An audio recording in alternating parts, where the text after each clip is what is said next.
Thanks for coming out on this dreary, dreary evening to come listen to a wonderful program we have here for you tonight. My name is Jennifer Mealy, and I am the Library Public Services Manager here at the library. And we are having our second program in the Library Sub-Century series tonight. The program is called History of the Naval Submarine Base, New London.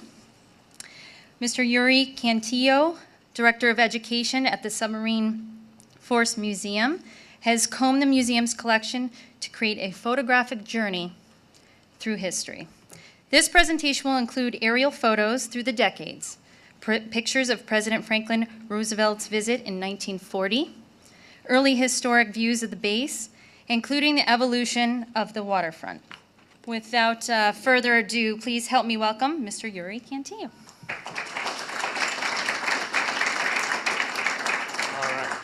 All right, well, you notice that I'm going from the Civil War to the Cold War period.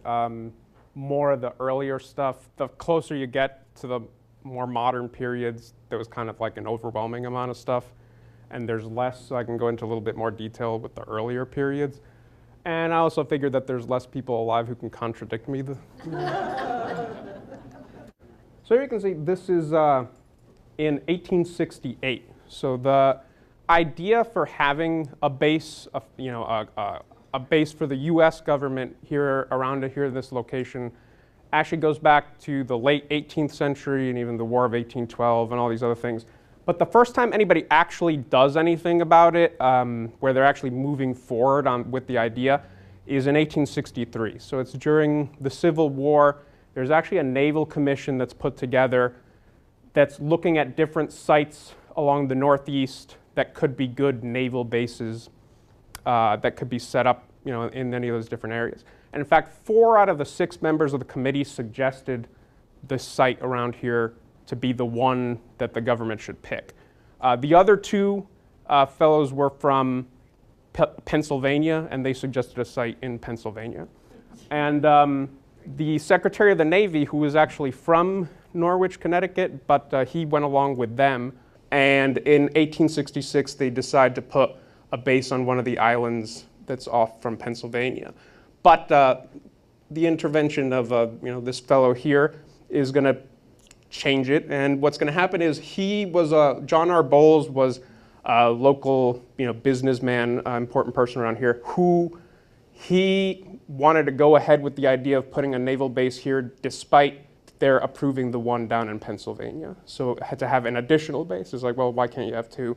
And what clinched it for the government to take the one in Pennsylvania is that Pennsylvania donated the land to the federal government. So he says, well, I'll get a bunch of land around here and then we'll donate that. And Connecticut can donate land to the government as well. And the men who are going to push that through are Senator Foster and Representative Brandegee. So, if you may have heard those names before. And so these are the guys who are going to put together the bill that's going to make this area around here actually into a naval base. So Bowles will purchase a lot of the land around here, and then he'll be able to set that up and make it as a gift to the United States government. And in 1868 is when they're going to take over that area. Just as an aside, just because, we're in a library, when I was reading through some of the stuff, apparently Bowles' wife was the first person to write a children's book here in Connecticut. So once they've put all this stuff together, some of the first buildings that are put here, this is in 1874. It's Quarters C, which is where the commandant lives, I believe. Over here, a stable around the same year in 1874. But the earliest buildings were buildings 1 and 2 that are from that 1872-73 period. And so they're just warehouses, because the whole point of the base at this point is just a place to store ships and material that the Navy isn't really using. So they bring in one of the earliest things in 1869 is a dry dock that they're going to bring in, and that'll be there up until 1875. So the first commander, I couldn't find a picture of him, but this is where he's buried in New Haven. And Commodore Timothy Hunt was actually retired at that point. And so they gave him the command of this area, but he actually, he's buried in New Haven and he's from New Haven. And so he didn't live here. What would happen is, every once in a while, when he needed to come up here to do some business, he would come up, do it, and then he'd go home. And so if you ever wondered, why is it submarine, why is the base New London, but it's in Groton? That doesn't really make very much sense. It's because of this guy, because he rented a hotel room in New London, and so that's where all the mail for the base went, because he didn't have a place to live over on the other side. And so because of that, there on State Street, it was in a hotel. And so then, it just became the naval base, New London, and then the name stuck. And so that's, So then in the early 1870s, around 1872, 73, they're going to store monitors. So you remember the Monitor and the Merrimack? So those post-Civil War monitors are going to be stored here, a few of them. One of them, this is a close-up view. It's hard to see back behind there, but what looks like a lighthouse, that's actually that tower, watchtower up above the turret of that monitor. And that one is actually, it's the Dictator, which is the largest monitor that we ever built. And another one was a twin-turreted one, the Minatomo. After that, in 1873, those monitors were actually reactivated because there was a threat of a war with Spain, so not the Spanish-American War, but previously in the 1870s. There were a few incidents that happened that we thought we might go to war with Spain, so they reactivated them. But right afterwards, a few wooden ships came in, and kind of the most interesting one is the Minnesota. And that one was a frigate. It was in the Civil War, and it's one of the things that it had done, got it some notoriety. It was there during the Battle of Hampton Roads between the original Monitor and the Merrimack. It's the one that ran aground, and the Virginia or Merrimack, whatever you want to call it, was pounding at it when it ran aground, and it was rescued by the Monitor when it shows up. So that's why it was still able to be here. And here's an illustration from Harper's Weekly during the beginning of the war, so kind of bringing it back to submarines. They say that a Confederate submarine attempted to sink it at some point in the earlier part of the blockade against the southern states. And just another interesting thing about it, during the Second Battle of Fort Fisher in North Carolina, you can see the sailors over here. The crew, Marines and sailors from the Minnesota actually helped in the attack and capture of the fort down there in North Carolina. And 9 of them were awarded the Congressional Medal of Honor for that. And it was a new, fairly new award at that point. So then one of the next buildings that's going to be built, this is Building 3. And it was originally constructed, the purpose of it was to be like a military drill area. And that's because, let me just skip ahead a little bit. This guy here was the commandant put in place in the late 1860s, early 1870s. And it was his idea to put that up as a place because they wanted to have naval cadets be able to go and drill there. And so they started construction of this building for that. Unfortunately, what happened was they moved that program to Newport. And so they had the building and no reason to really have it anymore. And so they added a second story. Eventually it'll become a Marine barracks and various things. And we'll see they'll do other things with it afterwards. And then in 1898, here's the train station, right? And so if you're ever wondering, why the train goes right through the base there and you thought it was bringing in supplies or something, no, it's just because the train wanted to go through there and they asked permission in 1898 and they got it. And so the railroad track went down and, train's been going through there ever since. So here you can see some of the expansions. So we've got, Building 1, Building 2, Building 3 that we looked at there. They add this kind of T-shaped piece here, the pier. And there's a quarter C. So those are really the main buildings that are going to be here during that period. Then what will happen in 1898 is it becomes a coaling station. Because actually very briefly in 1898, they closed the naval station. They were going to get rid of it, and that was the end of it. But then they decided instead, we can use it as a coaling station. So they constructed all this equipment, the storage sheds for the coal, and the pieces to be able to bring it out to the ships. And a few interesting ships that were there during that period. One of them was right here. This is the USS Texas. It's the pre-dreadnought version. So I don't know if anybody's ever visited the museum ship that's down in Texas, but that one is the one that replaced this one. So that one is kind of from the World War I period. This one, I brought this illustration here just to kind of show it's kind of odd because it's from that period when people really weren't quite sure how to use turrets and how to set them up and what would be the best way to go.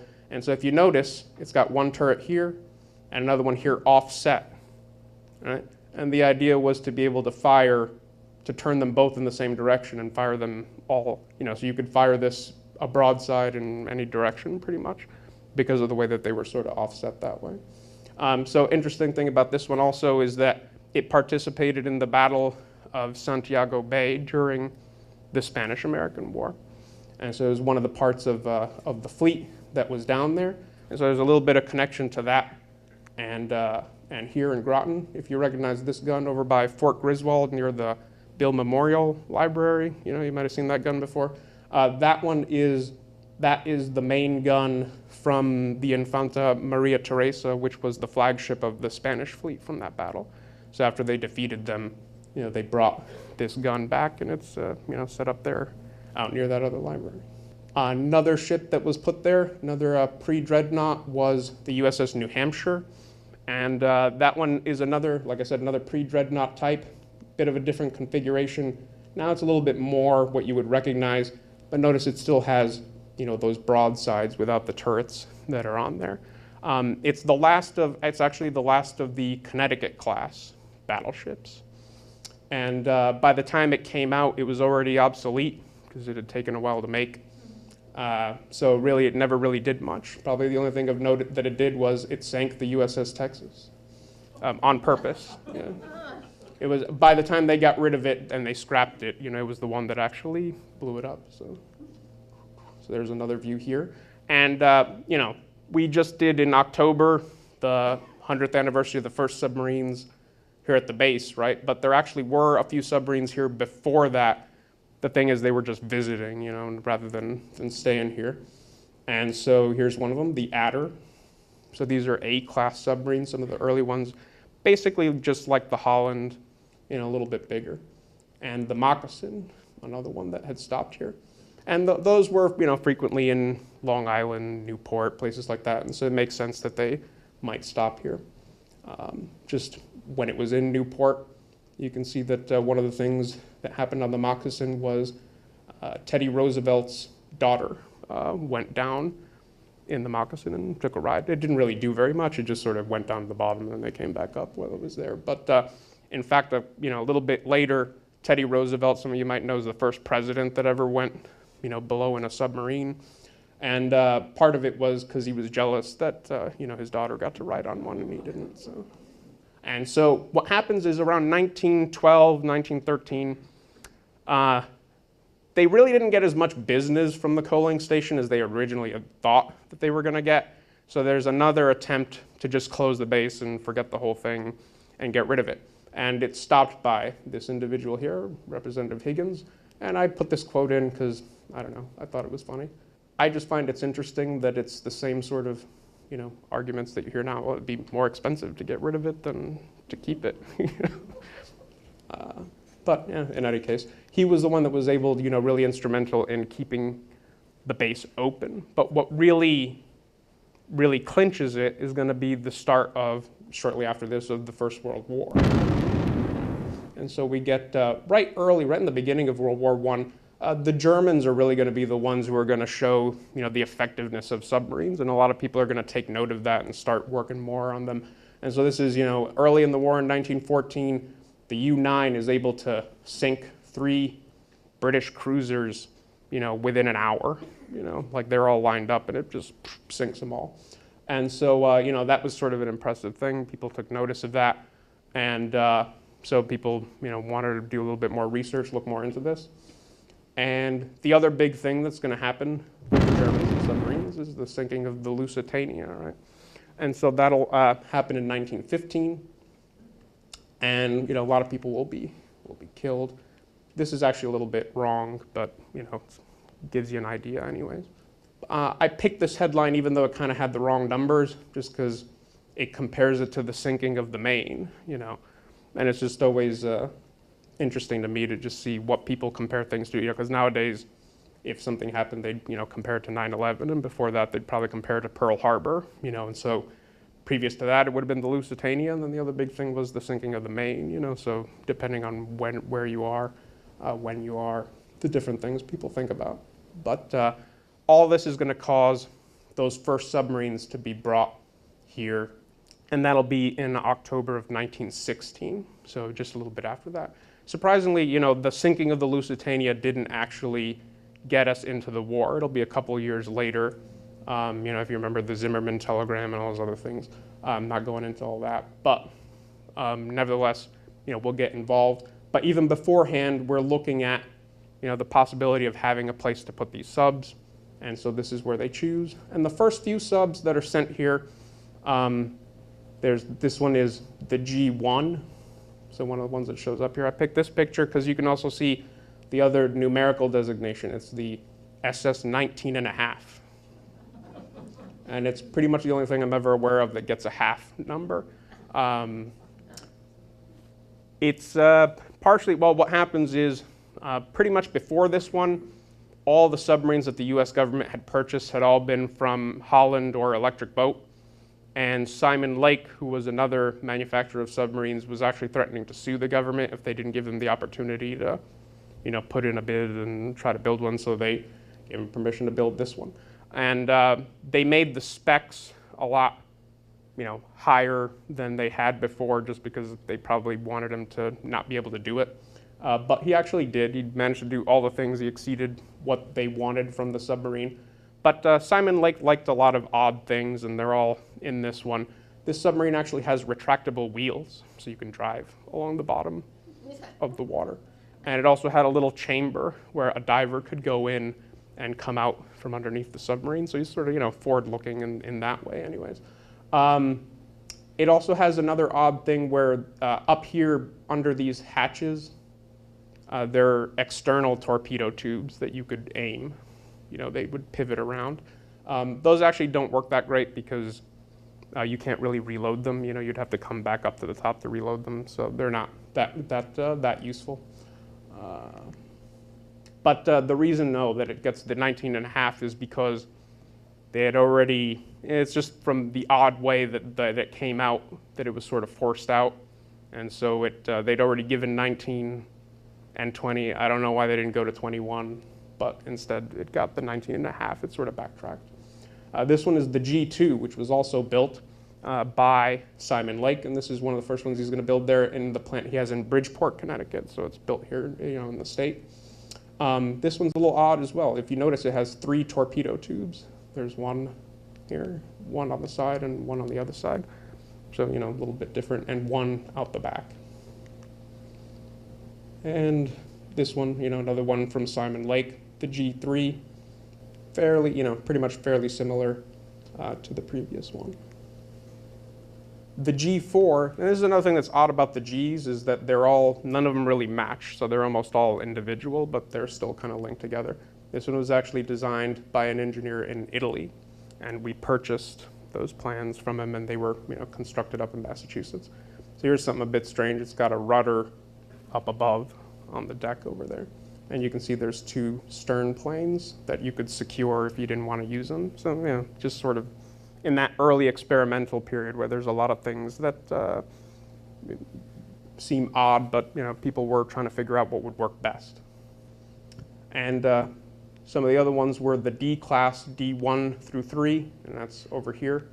And we already looked at the G3, but it's kind of interesting to see them next to each other, so you can see how much just the size of the submarines had changed in a very short period. Remember, the Holland's from 1900, and we're now talking 1916, 17, so it hasn't really been very long. And the difference between this one and this one's only, maybe about 4 or 5 years. So, we're going from 130 feet and 15 crew to already, about 160 feet and 24, 25 crew.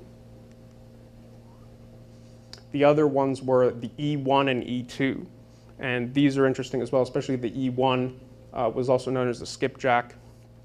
Around 1911 was when they changed, and they didn't want to give things a name anymore, so they changed to numeric designations and letters and things like that. But a lot of them had names previously. But this one was the first diesel-powered submarine that the U.S. ever built. Previous to that, they'd all been gasoline engines. Won't go too much into the difference, but you can go a lot further on a diesel engine, with using less gas. And so this was also the first U.S. submarine that ever crossed the Atlantic on its own power, additionally. In World War I, it'll be out patrolling areas in the Azores, places like that. Another thing that this one experimented with was the first use of gyroscopic compass. So, think about it. If you're trying to use a compass inside of a submarine, it really won't work very well because you're surrounded by metal, and where's it going to point? So they had to develop those gyroscopic compasses. The patent's from 1911, so it's pretty recent sort of invention compared to this. And so it's the first one to test that out as well. So here we've got that same map, 1915, and you're going to see right now all the buildings that are added because of the First World War, right? So you can see how all these buildings that grow up all around that area. There's actually going to be about 81 new buildings that are constructed, and almost $1.4 million that Congress will spend to update the base, because of moving into the war. And in fact, most of that building is going to be during when we're already in the war. So it's 1917 and 18 is when a lot of those buildings are built. And so here's just a close-up. You get a better idea of the different buildings that were built. Because if you remember, there's only like the 2 or 3 buildings that are here. And there's a view from the shore. So what are some of the ones that they put in place? This is a barracks for the student officers. There's a hospital. There's like the inside of the hospital. The enlisted barracks here. And there's a view inside. And it even has its own power plant, over here that they put in, electrical stations, different things like that. And there's the first commandant who's here, in the beginning for about a year or so during the period when they're doing a lot of that building.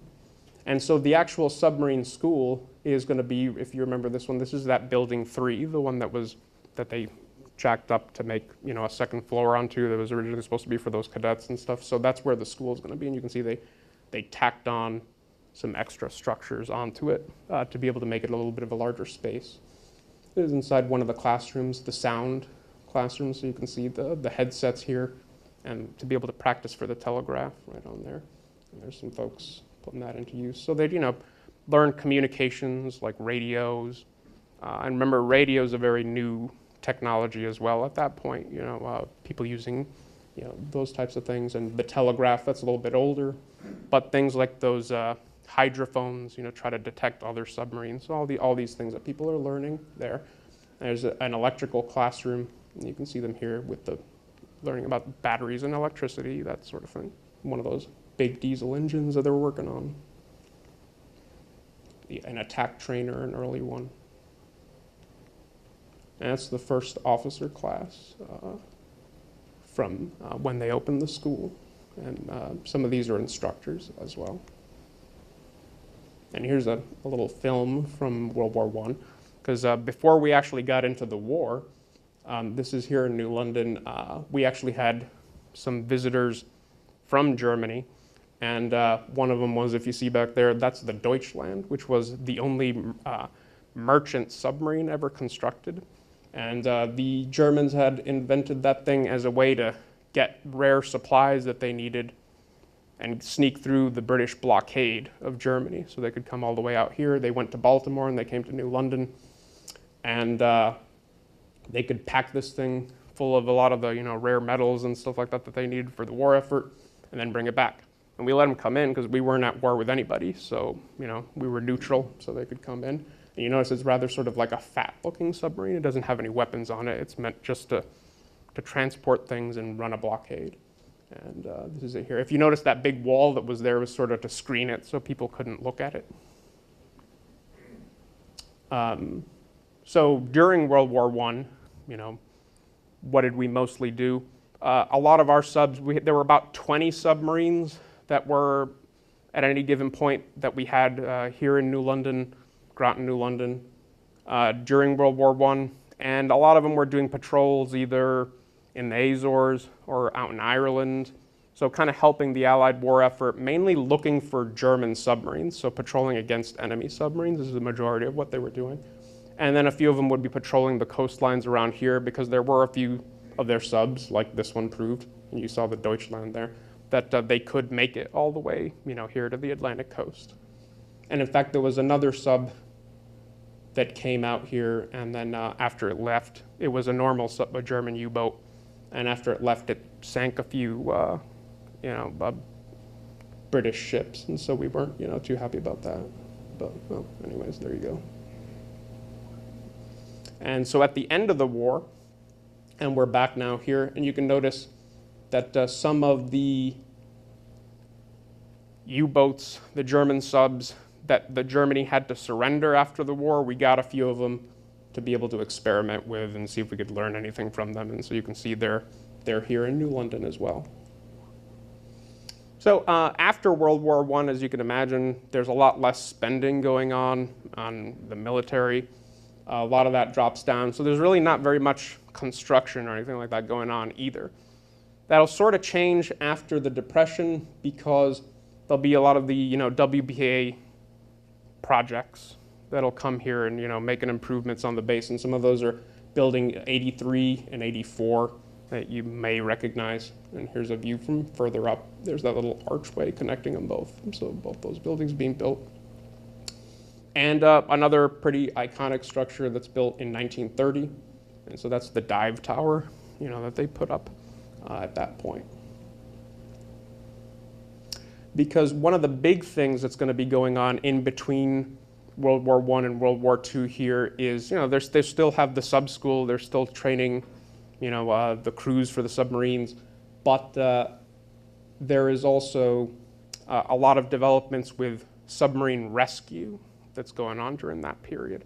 So this dive tower is actually part of all of that. So, things, working with, how can you get people out of a submarine that's stranded? And so that's going to be part of that.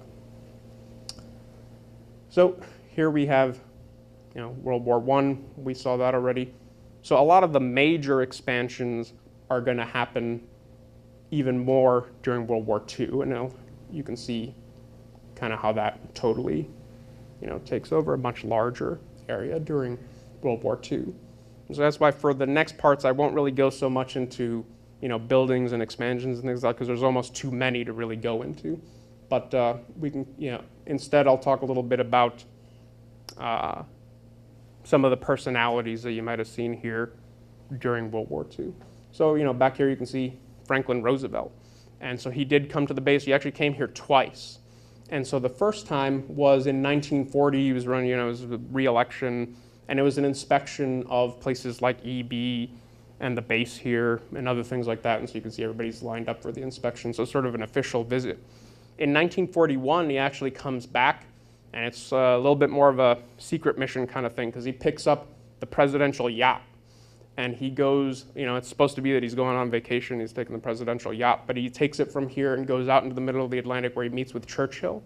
And so if you've heard of the Atlantic Treaty, that's he came from here, to go visit Churchill, where they drop all those plans of how they want, the post-war to be at that point. And there's Yogi Berra, if you recognize him. In 1945, he was on the base's baseball team. He actually had already been signed by the New York Yankees, but because of the war, he's drafted and he's there serving, and he's on. He won 1945's Athlete of the Year here. And here's another individual. So this is Bernard Schwartz. And so you might be wondering, who's Bernard Schwartz? And here's his, card here from being there. And that's actually, it's Tony Curtis. And that's probably not the way you're supposed to wear that. I don't know, but and this him in Guam. So he had actually, before the war, he'd seen a lot of the, films with, Cary Grant and people like that being on these submarine films, and he actually, was wanted to go and join the submarine force, and he came. He was here in the school. He never actually got to serve on the submarine. He was one of the replacement crews for when they would come into different places, and then they'd take care of the sub while everybody else was off. But he. He was out there, he was in the Navy, and he did get trained, to do all the things. And here's another class. This is in 1948, and I don't know if you recognize that guy there. I'll give you in there, but that's Jimmy Carter. So, future President of the United States, and he was there. And then later on, here's President Truman, who would visit in 1952. And here's another individual. This is, anybody ever seen The Sound of Music? Yeah. Yeah, that's Maria von Trapp. And so, I don't know if you remember the movie, but the guy she marries there, the husband, is actually, he was Austria's best submarine commander during World War I, and that's why Hitler wanted him to go with them, with the U-boats and things like that, and that's why they had to get away.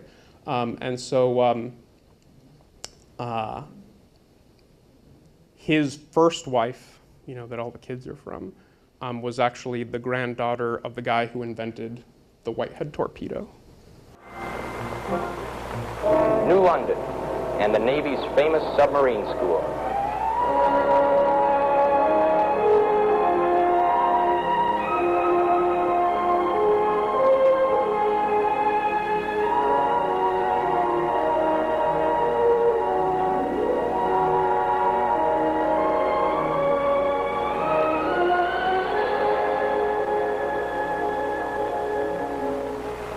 The home of submariners since the beginning of the submarine service.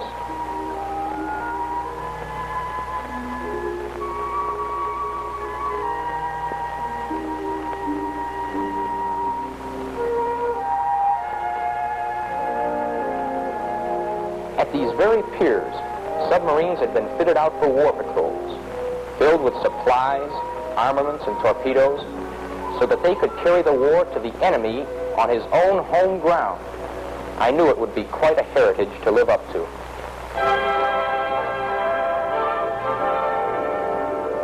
At New London, you study and study hard because there's a lot to learn. The Navy has come a long way from the days of wooden frigates and iron men. Today it's radar, nuclear power, and electronics.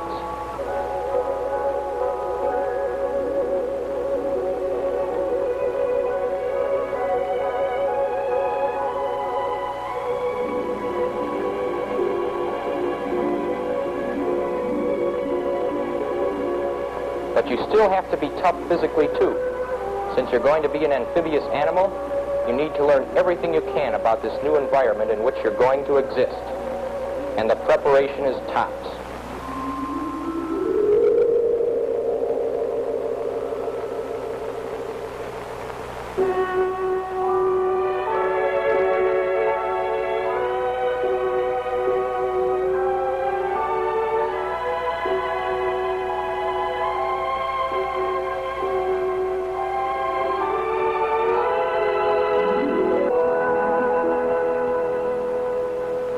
Finally, sea duty on my first boat. Not a nuclear boat yet, a conventional submarine. But it gave me my first taste of real salt spray. There you go. And so this is all, from the 50s, and so by that point, we're going to have, right up here, the Nautilus, right? And so nuclear power is going to come in.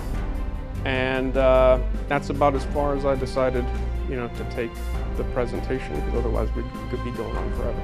Thanks very much. Thanks for coming and for your attention.